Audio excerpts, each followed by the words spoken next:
जळगावातील धरणगाव येथे बेकायदा वास्तव्य करणाऱ्या इराणी महिलेसह तिच्यासह तिच्या 3 वर्षाच्या चिमुकल्याला इराण देशात रवानगी करण्यात आली आहे। अनेक वर्षे भारतात राहिल्यानंतर दिल्ली येथील विमानतळावर उतरल्यानंतर भारत देश सोडताना निरोप घेताना इराणी महिलेचे डोळे पाणावले होते। ती भावूक झाल्याचे पाहायला मिळाले।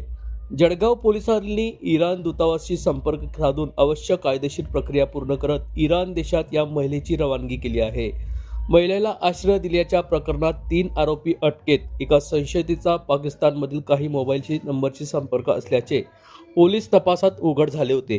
स्थानिक गुन्हे शाखेचे पथक महिलेला दिल्ली येथे घेऊन गेले आणि तेथून विमानाने तिला इराणमध्ये रवाना करण्यात आले। या संदर्भातली माहिती आज दिनांक 9 फेब्रुवारी रोजी दुपारी 4 वाजता माध्यमांना प्राप्त झाली असून पोलीस अधीक्षक महेश्वर रेड्डी यांनी याबाबत अधिक माहिती दिली। सर, काय सांगाल? धरणगावमध्ये इराणी महिला बेकायदेशीररित्या राहत असल्याचं समोर आलं होतं। पोलिसांनी तिची इराणला रवानगी केल्याचं सांगितलं होतं, तर नक्की काय प्रकार आहे? जे इराण महिला हे धरणगावमध्ये सापडण्यात आलं होत्या, त्याच्या अनुषंगाने गुन्हा दाखल आहे आणि ते कायदेशीर बाब चालू आहे। बट ही जे महिला आहे म्हणजे त्याचं विजा संपले होते, मग हे इथं अनधिकृत ओव्हरस्टे होते। मग त्याच्या अनुषंगाने आम्ही इराण एम्बसीला आमच्याकडनं संपर्क झालेला आहे। मग इराण एम्बसीला संपर्क झाल्यानंतर तिचं विजा संपली होती आणि पासपोर्ट देखील मागच्या महिन्यात संपले होते आणि त्याचा मुलांचा जन्म इथं झाला होता आणि त्यांच्याकडे पासपोर्ट बी नव्हते।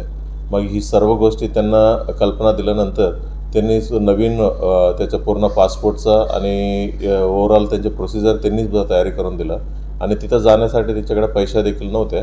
इराण एम्बसीवाल्यानेच त्यांचं तिकीट काढण्यात आलं होतं आणि हे जे दिल्ली एअरपोर्टमधून त्यांना इराणला पाठवण्यात आलेलं आहे। इकडनं आमचा स्टाफ तिला घेऊन गेलं आणि एअरपोर्टमध्ये सोडलं आणि तिथं रवाना झालेलं आहे 7 फेब्रुवारी रोजी।